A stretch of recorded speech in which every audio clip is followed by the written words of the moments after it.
అంబేద్కర్ కోనసీమ జిల్లాలో నిధుల గోల్మాల్ సంచలనం సృష్టిస్తోంది. మలికిపురం మండలం గొల్లపాలెం గ్రామ పంచాయతీలో ఓఎన్జీసీ నిధులు గోల్మాల్ అయ్యాయి. 1,76,00,000 ఓఎన్జీసీ నిధులు దుర్వినియోగం చేశారంటూ గొల్లపాలెంలో పంచాయతీ ముందు గ్రామస్తులు ఆందోళన చేపట్టారు. గ్రామ పంచాయతీకి పన్ను రూపంలో వచ్చిన సొమ్మును దుర్వినియోగం అయ్యాయంటూ గ్రామస్తులు ఆరోపిస్తున్నారు. దుర్వినియోగానికి పాల్పడిన పంచాయతీ సర్పంచ్ అధికారులపై తక్షణమే చర్యలు తీసుకోవాలని డిమాండ్ చేశారు. డిప్యూటీ సీఎం పవన్ కళ్యాణ్ వెంటనే స్పందించి దుర్వినియోగమైన నిధులపై ఎంక్వైరీ చేయించాలని కోరారు.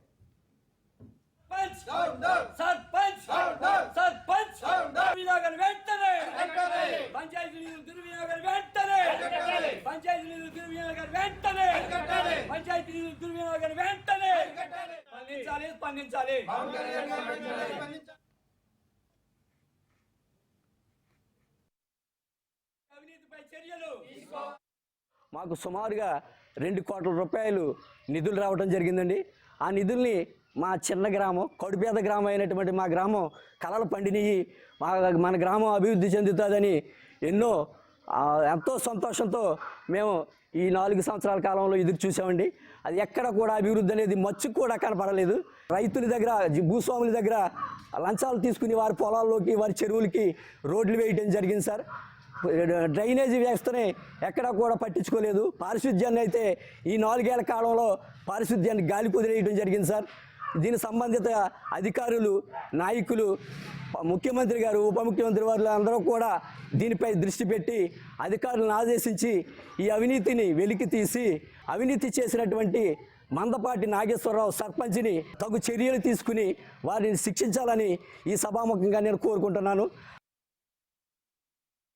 ఓఎన్జీసీ వారు ఇచ్చినటువంటి నిధులు సుమారు దాదాపుగా 2 కోట్ల రూపాయలు దుర్వినియోగం అయినాయి అని చెప్పేసి సర్పంచ్ గారిని అడిగినప్పుడు చాలా దురుసుగా సమాధానం చెప్తూ, నా ఇష్టం, నాకు మెజారిటీ సభ్యుల బలం ఉన్నది, నేను అవసరమైతే సముద్రంలో వేసుకుంటాను రోడ్లు, మీకు సమాధానం చెప్పవలసిన పని ఉన్నదని చెప్పినప్పుడు ఎండిఓ గారికి కంప్లైంట్ చేస్తే ఎండిఓ గారు దీనిపైన ఏ విధంగా స్పందించలేదు. ఆ తర్వాత డిఎల్పిఓ గారికి కూడా కంప్లైంట్ చేయడం జరిగింది.